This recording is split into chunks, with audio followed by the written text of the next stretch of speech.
YouTube. Perfect. Okay, so let's get started. All right, so we are entry level. Hopefully you know who we are. We help people learn and get experience so that they can get hired. Here. So you actually get a refund if you finish our programs because we really want to motivate you to complete them. Completely beginner friendly. You don't need any previous tech experience at all. And it's 6 weeks. So here are our programs available. We also have some resources for you, like free resources in addition to this free workshop. Because they're free, you won't get a certificate with this workshop, unfortunately, but it'll still be packed full of value, hopefully. I'm going to send these links in the chat for you later.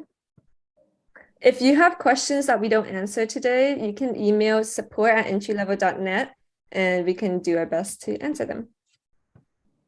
Okay, another chat engagement activity. What is your level of experience in tech? I want to know if you are 1, complete beginner, 2, you took a few courses before, 3, you have gotten an internship in tech, or 4, you currently work in tech. So just put your number in the chat. Okay, I'm number 4, I work in tech. Looks like we have, oh, make sure to keep yourselves muted. Okay, perfect. Looks like most people have taken some courses or work in tech. Some people are complete beginners. Interesting. We have such a great workshop prepared for you guys. I'm so excited. Okay, perfect. Thanks for putting your level of experience in the chat. Okay, so moving on. Today, we're gonna have a workshop hosted by Douglas Franklin, or I'm just gonna call him Franklin, and then we'll have a space for Q&A for you guys to ask questions. Please be respectful. You can use the chat to ask questions, but keep your mics off, just so we're not distracted by any background noise. And yeah, I'll pass it off to Douglas Franklin to introduce himself.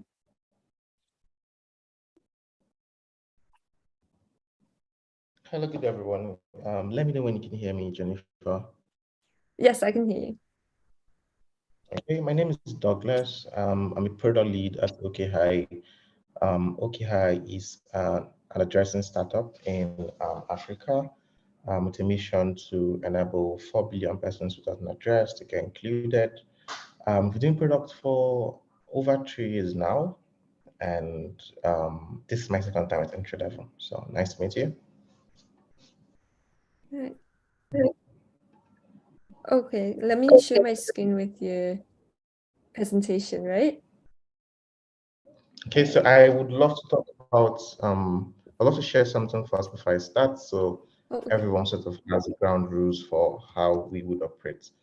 Sure. So I've shared this before, Jennifer. I'll just send it one more time so you can open it. Make sense? Okay. Okay. Okay, so give me a sec, 1 second.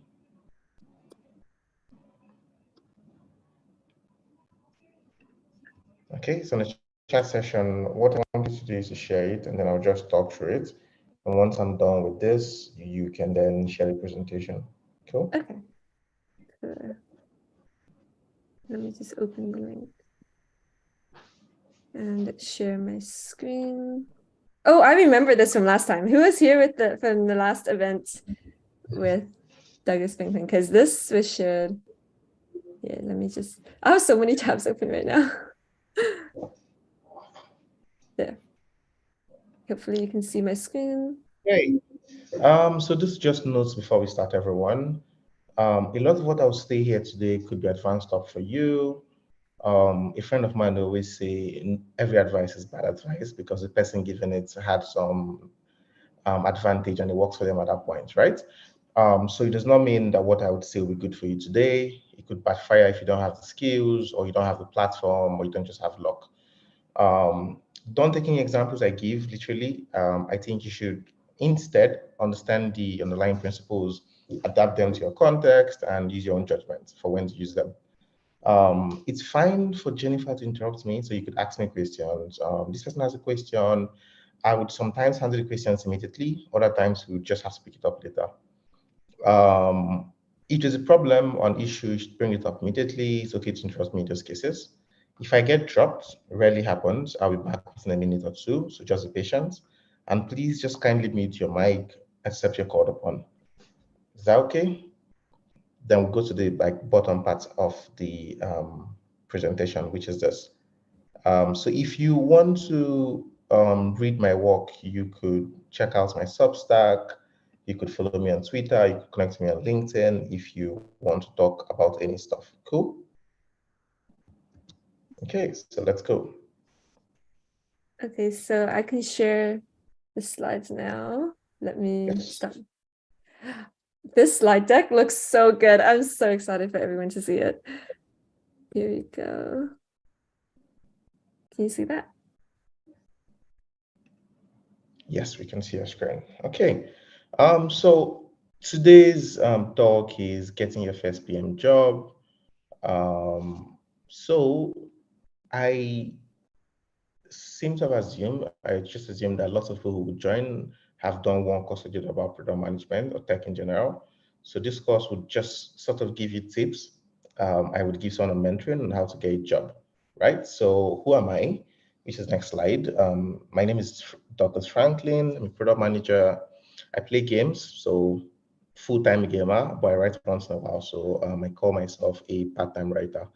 I've shared the link to my Substack on the chat. I think you should subscribe. I write lots of stuff about product management and tech.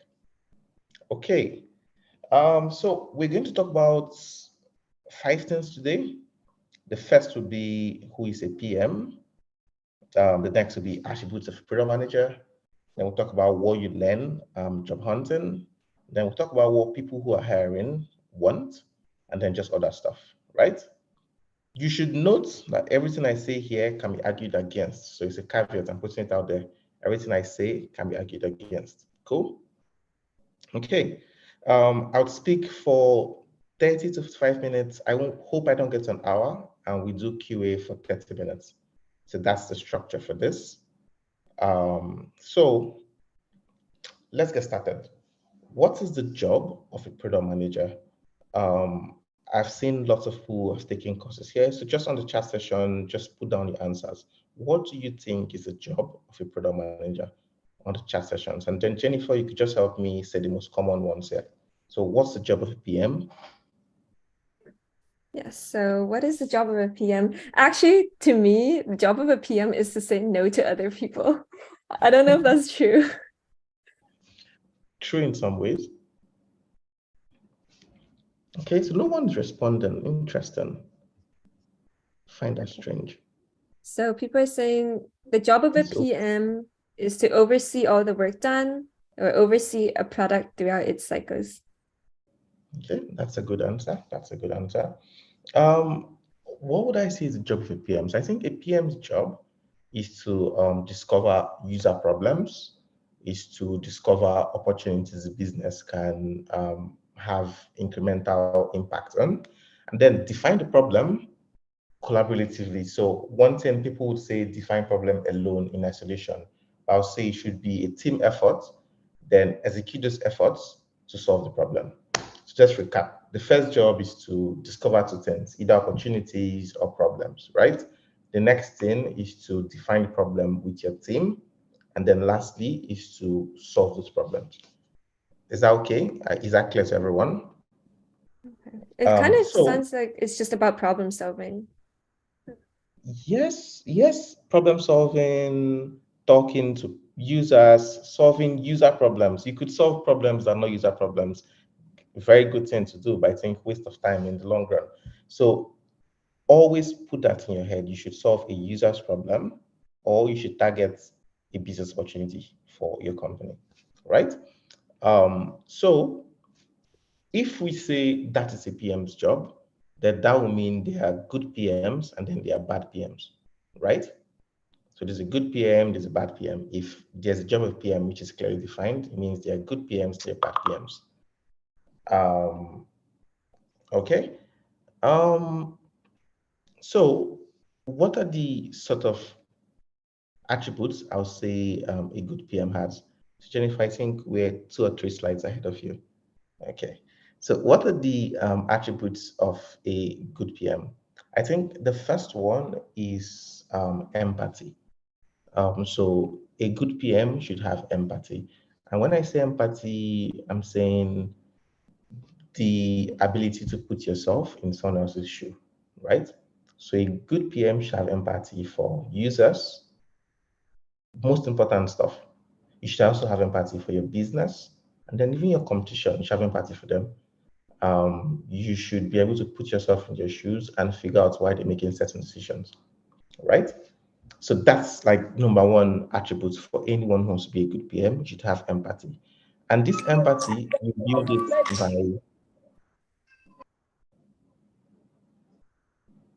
build it by talking to users, by talking to your stakeholders, by reading a lot about your competition. You build empathy by getting to know people, right?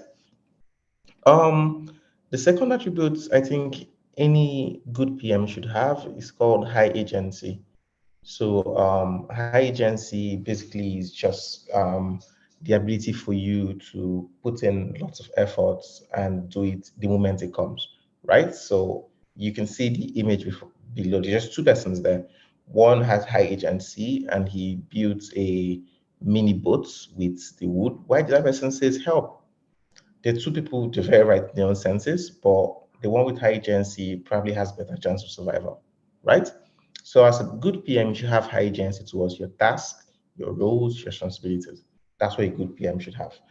And then the last attribute of someone who is a good PM. So I've called to, I've said empathy, I've said high agency. What do you think is the last one? So that's a question to the audience. What do you think the last one is? I want to say problem solving, but I don't know. Okay, that's a good one. Does anyone else have any answer to that? Innovative, that's what Emmanuel says. Oh, that's what Innocent says. Okay. Usman says resilient. Oh, very good answers. But the last attribute for APM is, I think, humility is the word for it. Because a lot of your job is trying to influence people without any real authority, right? That's all your job. You wake up in the morning, you talk to engineers and designers, you don't have a gun to your head to say, you must do this. And so you have to influence them that what you're doing contributes to the bigger picture. And so there's a skill to do that. And I think you have to be very humble to be able to achieve that, right? I intentionally did not add it in the slides so no one gets the answer. I know, Jennifer, you're looking at it trying to get the answer. So that's the third attribute. And so we've come to the second part of the class, which is what have I learned during content, right? Let me know if you can hear me. I can't see you guys anymore. Yes, I can hear you now. Okay. So we've come to the second part of the class, which is what have I learned from 3 years of looking for jobs, right? And the first thing I've learned is that companies want experienced persons, right? Most companies want to hire someone with experience. The learning curve for onboarding a new person takes lots of time, there's lots of context, and companies really just spend time, a lot more time onboarding newbies, right? That's the first thing you learn when you do job hunting. The job says intern, but they want 2 years experience. Associate, but they want 3 years experience, right? The second thing I've learned is that the process of getting a job is as difficult as the job itself. And the last one is that not a lot of companies need product managers. So if you're a PM, these are like the 3 things I think you will learn when you go into the market. The first, companies want people who have experience. The second, the process of getting a job is as difficult as the job itself. And the last one is that companies do not always need PMs. Make sense? So let's tackle those 3 things I've learned, and this will be a shortcut to your career, right? The first, companies want experience, but you have none, right? What's the solution for that? If you're in a tech company, the solution is to start working in your company, right? So the best place to be a PM is in your current company. And people always say, oh, how do I do that? How do I do that? How do I do that? Right? I always tell them, to get a PM job, you have to develop the skills necessary to be applied in the role. And most of those skills are skills you would use to get a normal tech job. So if you're a marketer, you work in QA, you're an engineer, you're a designer, you work in business ops, or you work in biz dev, a lot of those skills for a product manager, you currently need them to survive in your job, right? So the best place to learn those skills, understand development and transition is in your current company, because your current company just provides a standard environment for you to survive, for you to learn new stuff without pressure, right? Um, what I would tell you on how to do that is that the question is this: people say, okay, yes, I'm in a company and okay, I want to learn from other PMs, but what can I do? I wouldn't just go meet someone and say, oh, could you teach me or something, right? What I always tell them is that PMs are very busy people, right? You have probably 6 hours of work. Some days I work 5 hours, 6 hours of work, right? There are lots of tasks that are very low leverage, low impact, that naturally I do not want to do myself. And most PMs would want to delegate those tasks out, right? So what you can do, you meet someone who's a PM, you meet your lead PM, is junior product manager, senior product manager, and you tell them, could you please assign those tasks to me that you feel will not have lots of impact in your job, and it's something I can do, right? So it takes off the brunt work from them and you're doing it. Because when you become a PM, this is what you do for the engineers almost every time, right? How can you take small pieces of job from them so they can do the high leverage ones, right? So how can you do this? Offer to help them with tasks, that's tip one. But when you offer to help someone with task, I notice one problem is that you may not know what to do, you may get stuck, you may not know how important the task is, how long it will take. So there's something I will tell you, you should ask 3 questions always. So you meet Jennifer, and Jennifer is a PM at your company. And oh, Jennifer, what tasks do you have that you feel you don't have the time to do that I could help you with? Jennifer tells you, okay, could you help me analyze this data? You should ask, okay, what is the goal? How long will this take? How important is it? And why is this important? I feel like once you can ask these 3 questions or 4 questions, most times you have a pretty good grasp of what the challenge is, right? The second tip I'll tell you is to listen in on their meetings. So if your company product meetings, anyone can join, always join. I don't think you'll find better use of 30 minutes. So join, do not say anything, just listen.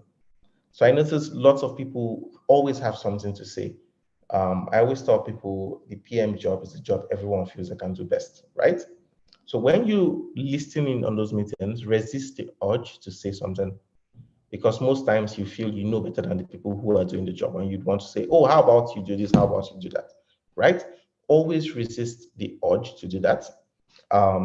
Wait after the meeting, share it with the PM who brought you into the meeting, share it with someone who's in the team, but always do it after the meeting. Is that clear? um the third tip is to find problems, right?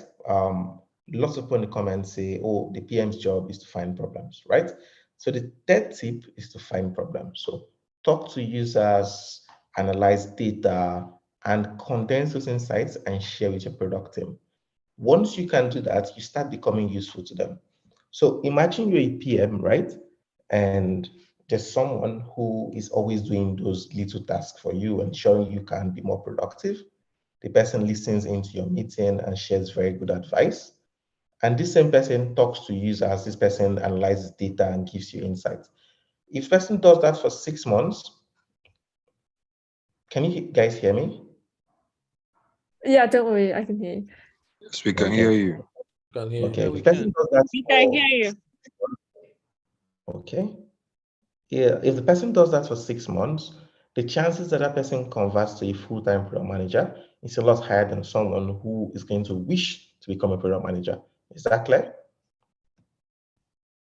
Wait, this reminds me of the skill you talked about earlier about being high agency. You have to create your own opportunities instead of just wishing to become a PM.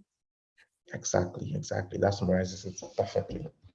But then there are people who would say, "Oh, I've done lots of courses, but I don't work in tech. So what should I do?" Which brings me back to my advice that every advice I'm giving here can be argued against, right? So someone's going to say, "Oh, I don't work in tech yet. What can I do?" So the first thing you can do is to attend a good quality PM class. Entry level has an amazing PM class. Treford has an amazing PM class. So attend a very good PM class, right? The benefit of a good class is that it helps you understand what the program manager does and then gives you basic knowledge. So you can take that knowledge and start implementing it, right? If you can do these things I've said, it will show that one, you have empathy, right? You're empathizing with the PM who has a difficult job, right? You're not speaking in a meeting so people can do what's important. You're sharing it to that PM, right? You're talking to users, you're doing analysis on data. It will also show you have high agency. And someone with high agency, empathy, and humility, remember, someone with those things stands a better chance of getting a job in their company. Does anyone have any question? We've covered like the first part of the class. Any questions so far?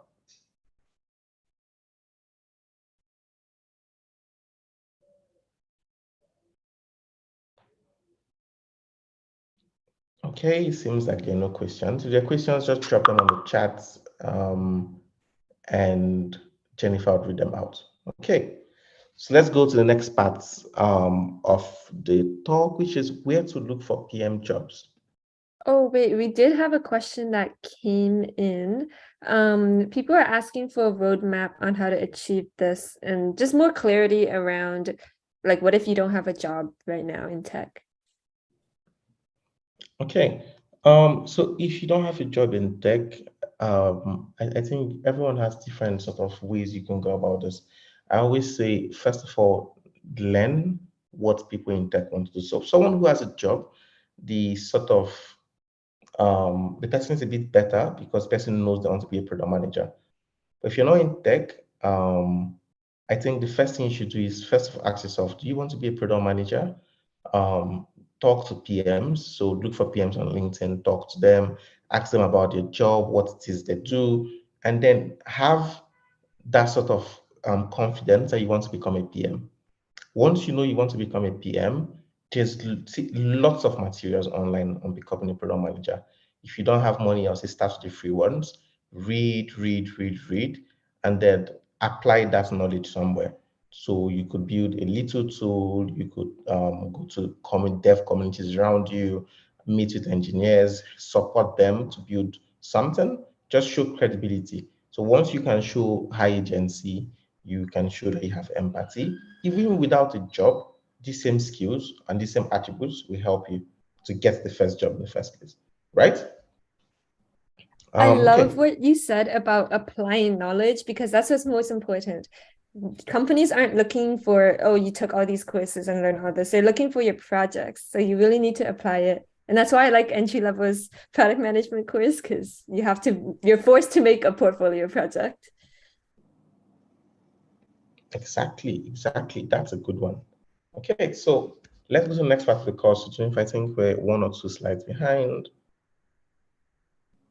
Okay, so now you've read about product management, you spent lots of time doing courses, you've done the entry-level course, or probably you did all I said in the first part when you work in a tech company and you didn't get a job with a PM, right? Where can you look for PM jobs? The same question I ask myself every single morning when I wake up, right? No one has the answer to this, but I think I have some tips that can help you going about this, right? I always tell people the best place to look for a job is on LinkedIn. And it sounds counterintuitive, doesn't make sense. LinkedIn is so scary, and lots of people go there to put funny stuff and to put stuff that's shameless, right? But I think the best place to get a job is on LinkedIn. Lots of companies are on LinkedIn, they have company profiles, they post lots of stuff, right? You should spend lots of your time running queries for job roles on LinkedIn. So you go to LinkedIn, you input in number of years experience you have, where you want to work, all the sort of stuff. Play with the queries, set up job alerts, right? And always, always apply. You should always remember it's a numbers game, right? If you have a 10% hit rate, right? If you apply to 10 jobs in a day, it means you just stand a chance of just getting one interview to the next stage. If you do 100, you stand a chance of getting 10. If you do 1,000, you stand a chance of getting 100, right? So it's a numbers game. The more jobs you apply to, the better chances of getting a job, right? Okay. I have this query I use when I'm looking for a job. I'm going to share it here. So this is something I think you should play with. Use that link, play with all the different parameters, and get a job. So that's the first tip I have for you on this session. Is the fourth one so far. Another tip I have for you is to apply to companies that have raised money, right? So a company that has raised money most likely has found product market fit, or they're finding product market fit, they're expanding. And when expansion comes, people then decide on to hire product managers. If you're in Africa, I think Tech Cabal is a very good place to find people who have raised money. You find people who have raised money, click on the company link, go to their careers page, go to their LinkedIn page, um, message your recruiters on LinkedIn, connect with them, learn more about the company. If you're outside Africa, I think Crunchbase has a really good one. You can see companies who have raised money, you can see how much they've raised. You can use that information to go to LinkedIn and then use it to at least apply for the jobs, right? So now I've taught you two things. The first is attributes you need, right? The second is how can you get a PM job in your company? The third is how can you apply for PM jobs? But remember I said something, which is the job of the difficulty in getting a job for a PM is it's the same difficulty you face when you get a job as a PM, right? So I want to teach you something now, which is how to fine tune your resume, right? I think I've seen lots of resumes recently. I've helped friends review theirs. I even reviewed mine, I think, this week. The most important thing you can do for yourself is to have a clear summary of your resume, right? Keep it short, keep it real, remove all the jargon and all the stuff you put there.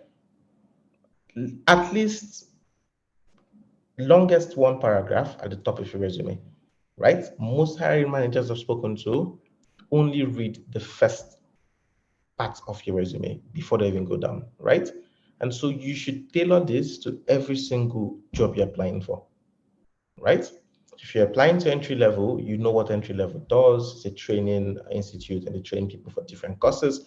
You should tailor your resume and ask yourself this question: what sort of steps would I have made in my life to lead me to this point that I'm applying at entry level? And tailor that cover letter to walk backwards from that spot, right? So that's the first thing I'll tell you is have a very clear summary of your resume at the top, right? The next thing is to delete buzzwords. They don't make you smart. They don't sound smart in the first place. It's best if you don't have them there. I think 7 months ago, 10 months ago, you see stuff like Web3 PM. I think now what you see is AI product manager. You see stuff like strategic. They talk lots of strategy. You see, I'm a team player. Isn't everyone a team player? Take off all those stuff. Just lots of fluff in your resume, right?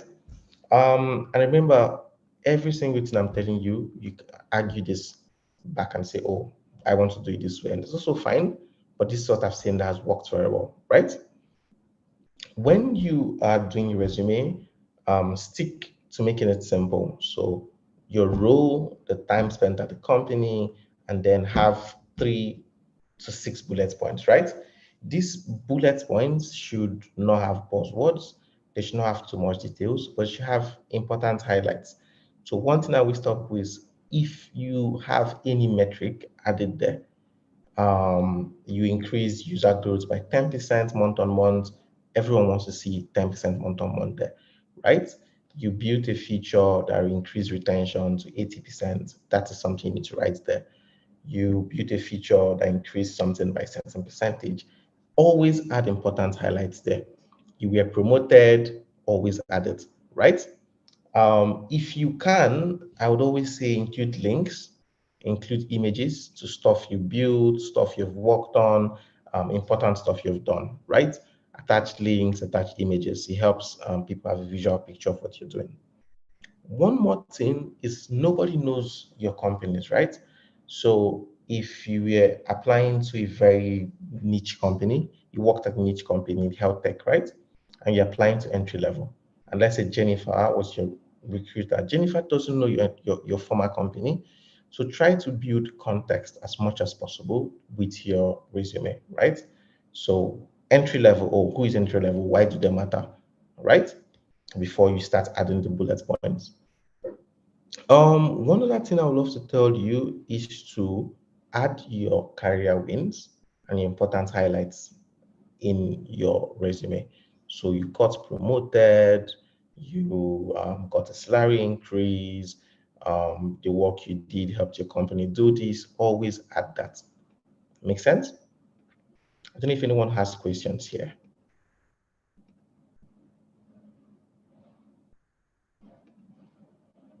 There are questions on the chat board. Okay, Jennifer, could you help me Yes. read them out? The relevant ones. I was trying to answer some of them, but a lot of people are asking about a resume template. Do you happen to have something that you could share? Interestingly, I do not think I have resume templates. But I think they're very good ones online. If you spend 5 minutes looking, you'll see something really, really good. Okay, perfect. So another question is about previous work experience. So do you have to remove irrelevant work experience from your resume, or can you reframe it into like PM related skills? What I would say is don't lie. It's always very obvious when you see someone saying they worked in, let's say, a fish farm and you want to make it look like it's a product-led fish farm. So don't lie. But I think what you want to show is that you have skills that can still be implemented in a product discipline, right? Good communication skills. You have very good stakeholder management. You can talk to people. You have good.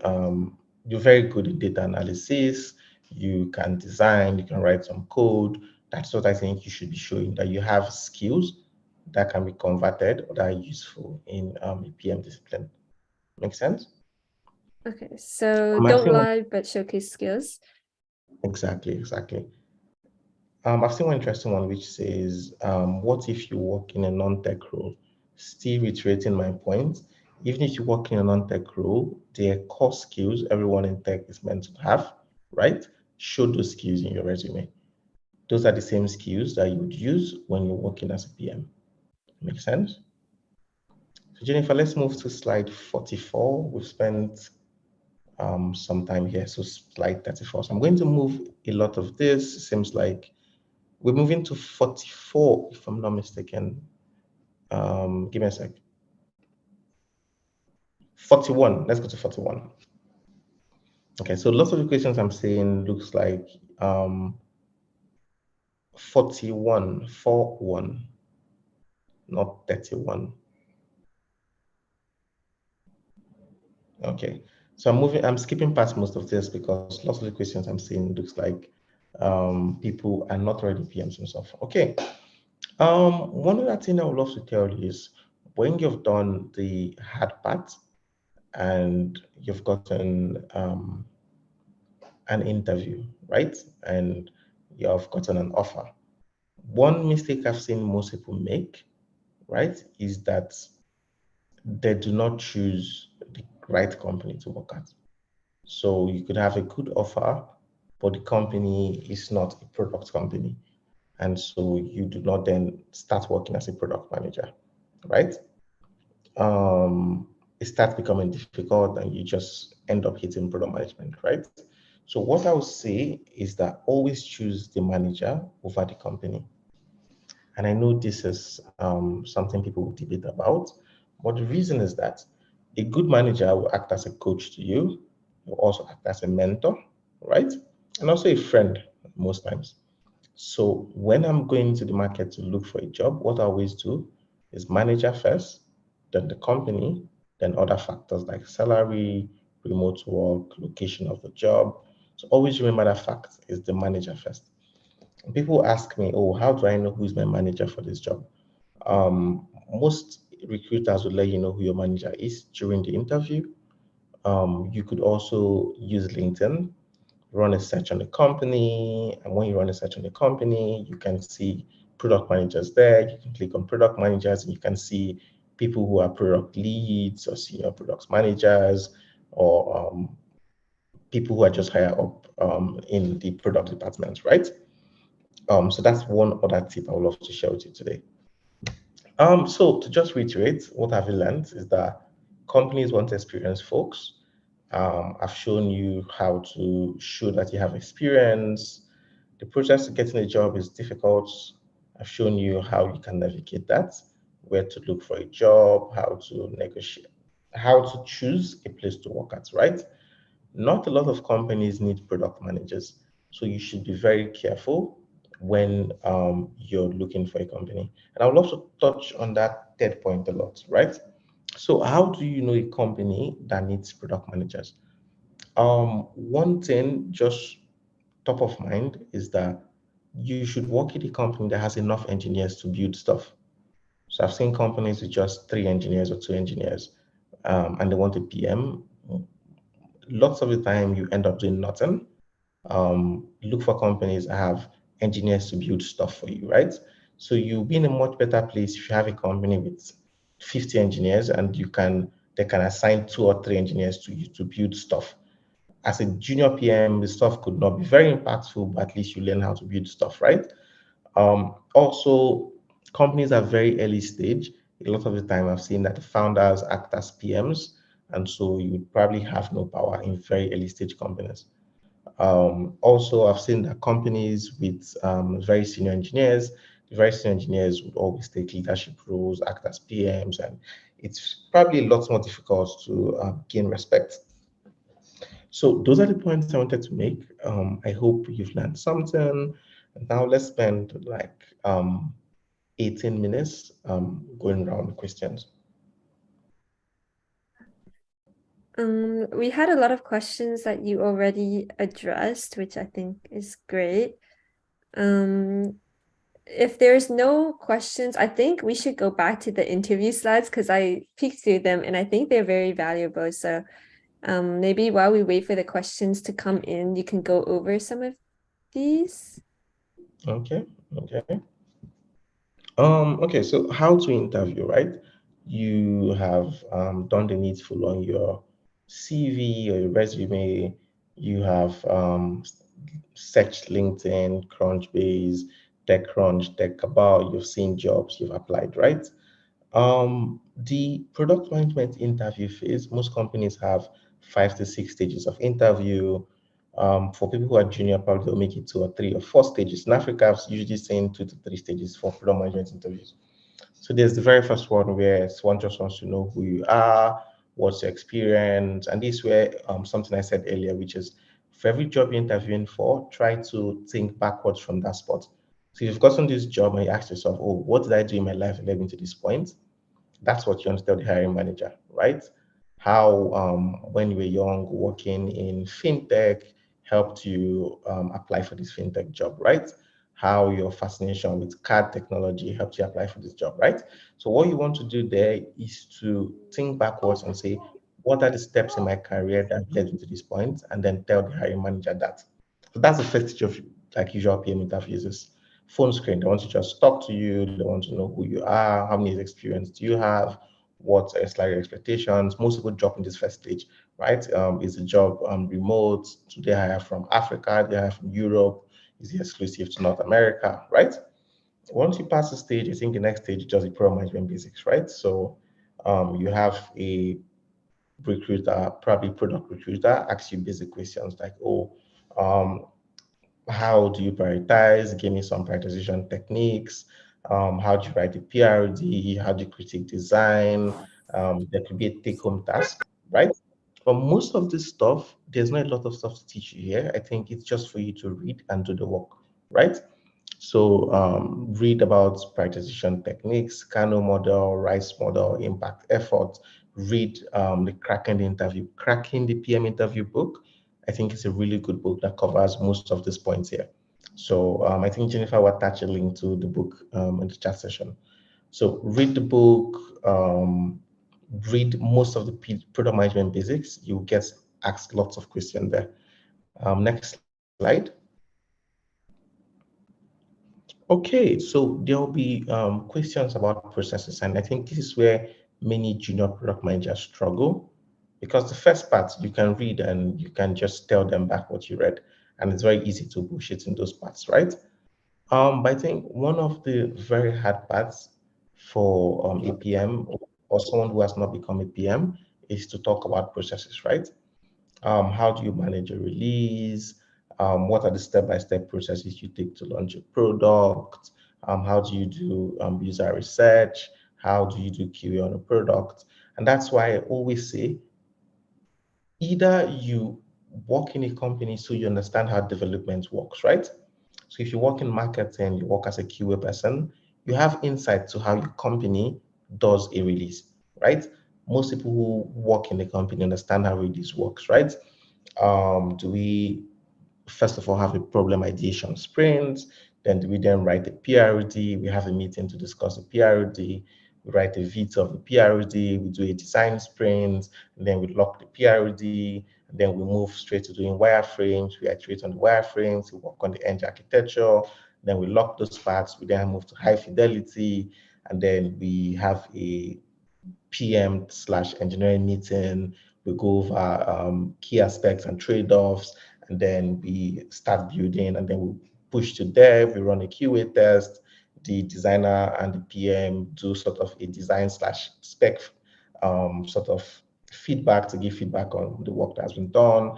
You check the functionality. Most people who work in tech companies know most of this stuff. They've not done them, but they know it, right? Also, there was a point I made earlier, which is, even if you don't have a job, you should bundle up with people and build stuff, right?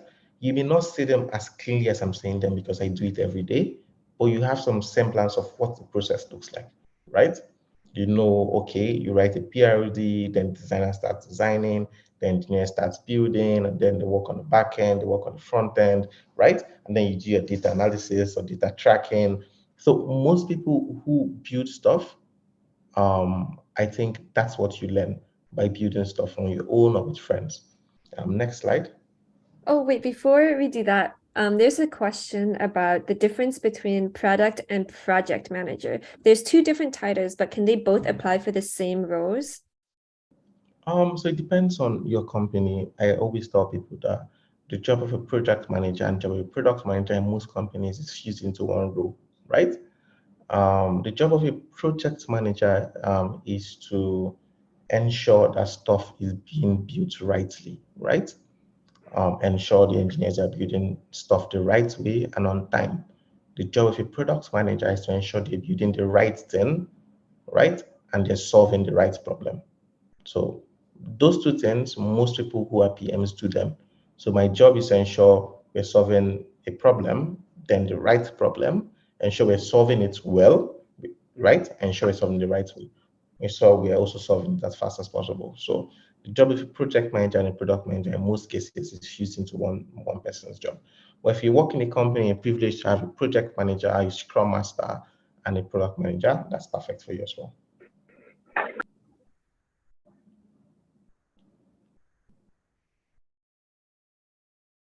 Okay, next slide. So one of the interview stuff you to be to talk about your past roles, right? So most people want to understand how you think about your career. So tell me about this role you did. What did you do in that job? Why did you move from this company to this company? a lot of the time it still falls back to looking backward from if you got this job, how does every single thing you've done in your career sort of match it up to this point, right? So you meet most people and they tell you that they didn't plan their career, yes. But if you ask them to think back from today, what did you do that got you to this point, right? Or I joined this company, they then raised lots of money and then they're going to join this company. So a little exercise I would love to tell you is first, assume you've gotten a job, then walk backwards from there. That would enable you to pick out the right spots that if that worked out, oh, this is why I'm then doing this job, right? One other thing I will always also tell you about this is that from very early in your career, there are two questions you ask yourself. The first is how many jobs do you want to have in your career, right?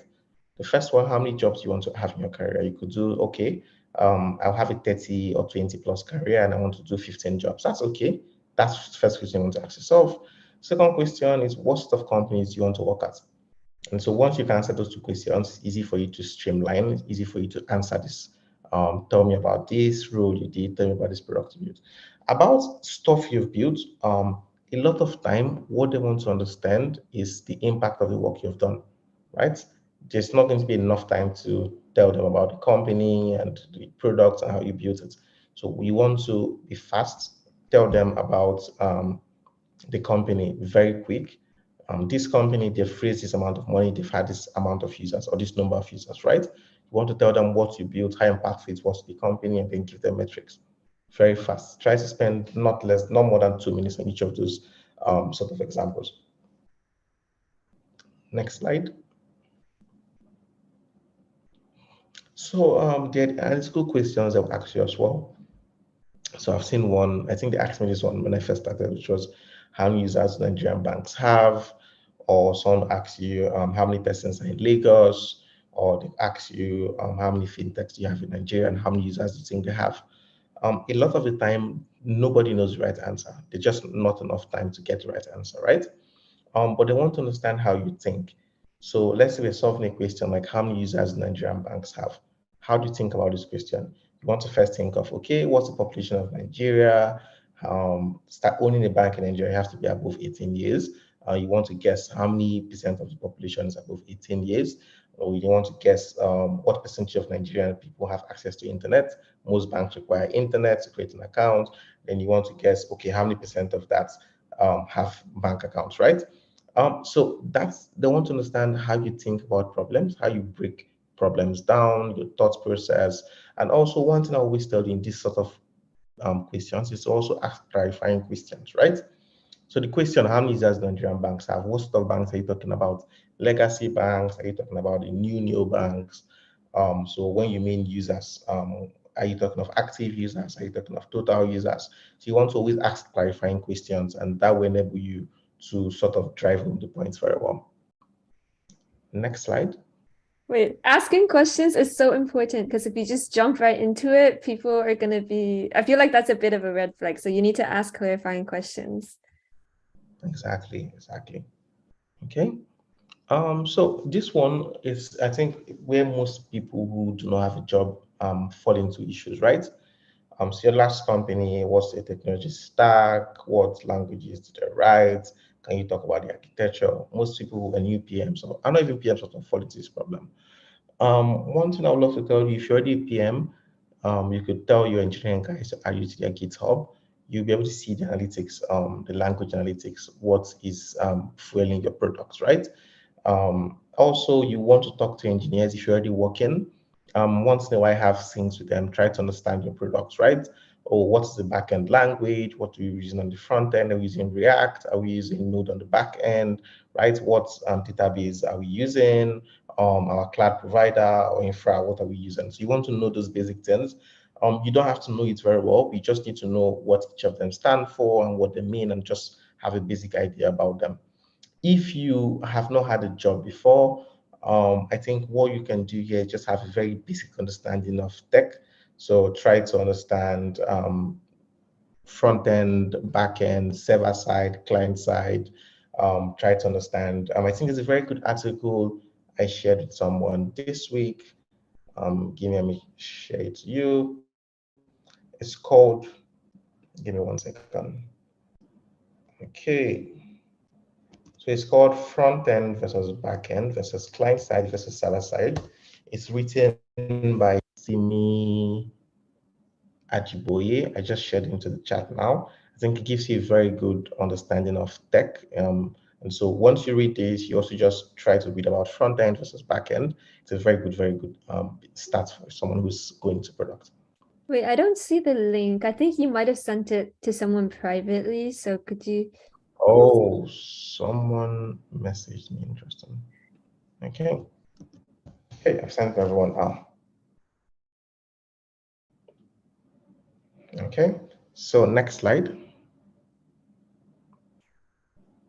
Okay, so I think we've gone from the starting to the ending and then to the middle, and now we're done with all the slides.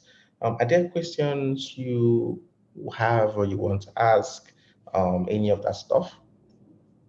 There was a question. So is it possible for a good idea to end up as a bad product? Yes, yes, yes. So what you should understand is that not all good ideas will succeed. Sometimes good ideas have very bad business models built into them, right? So sometimes it's a good idea, but it solves no problem at all. Very good idea. How about we build flying cars today, right? Yes, we need flying cars, but I don't know if it solves my problem today. So I don't know. That stuff we should think about it that way, which is this could be a good idea, right? How about we live forever? It's a very good idea. But does it solve a problem for anyone? How about we run at 1,000 kilometers per hour? Like think about it that way is that you could have a very good idea that solves no problem. Or it solves problem, but it solves problem for a very small amount of users, and so it does not make it a very good business. I think that's the way you should think about it. Very good idea, but solves no problem for anyone. Turn to a bad business and then to fail. Interesting. So it goes back to solving the problem. Right. Perfect. Also, I was wondering, is it possible to share these slides with everybody after, or no? You don't want the No. slides to be shared? So what I've seen is that it's just like it also goes to recording calls as well. I've noticed if you record calls, people will tend to want to watch them later and people don't join. If you share the slides, people don't want to join the call. So that's why we say live meetings, no recordings. Everyone is just forced to attend and pay attention. So maybe next time I'll work on a slide that we can share. Okay, So my perfect. parting message to you is to go get that job. Yes. You provided such valuable advice, and I think these are actions that people can take. So what would you suggest people do after this call? What's one action they can take? One action you can take after this call, interesting question. Subscribe to Entry Level YouTube so you can watch more of these amazing talks. Okay. Thank you for the promotion. I'm going to link our YouTube in everything will be emailed. So the books mentioned, your Substack, all the links, I will email it out. And also the recording, I will email that out as well. Yes, all the links will be sent via email. Perfect. Thank you so much for the wonderful advice. I really appreciate your time, Franklin. Thank you everyone for coming. All right. Okay, could you please stay on the call when we're done? Yes. Yes. Okay. Bye, everyone. Thanks for joining. See you sometime next month. Yes. Thank you, everyone. Thank you. Oh. Thank you, guys. Thank you, Jennifer.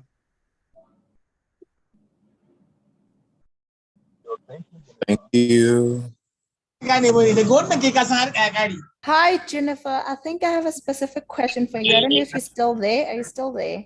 Yeah, I am. Okay, thanks. I just wanted to ask, what are the, like your PC requirements if you're looking into taking the project management level 1? Like, do you have specific requirements as to like specs of a PC, what you should have and stuff like that? Not really. It can really be done with any device. So for product management specifically, it might be easier if you have any laptop instead of just working on your phone. But there's no specific laptop spec that you need. Any laptop should be fine. All right, thank you. Thanks. I still have a question. Are you with me? Yes, hello. Okay. Some of us in Nigeria are still having this payment challenge. So I don't know. I got an email that you guys are actually working on it to get an Naira account. So I don't know. I think I'm almost done with my product management course 1, and I want to quickly go to product 2 so that it's continuous. You know, I can close out this. So how? Yeah. Okay, so how to get around the payment issues? First, I have a link here. It's if you can't make payments, there are some alternatives available, like Chipper card, I think, and a bunch of other ones. But we're still working on a solution because I know the banks there have been very weird, and we're just working on it. So you might have to be patient for a few more weeks. But our courses run every single month. So if you miss the deadline that's coming up in like 3 days, it's okay because another one will happen in March. So hopefully that answers your question. All right, I'd also like to ask, do you have the same bank problems in South Africa? Just so I can be prepared. We haven't gotten many questions about it from South Africa, so it should be fine. You can try it, and if you have issues, you can email us at support@entrylevel.net. All right, perfect. Thanks. Thanks, everyone.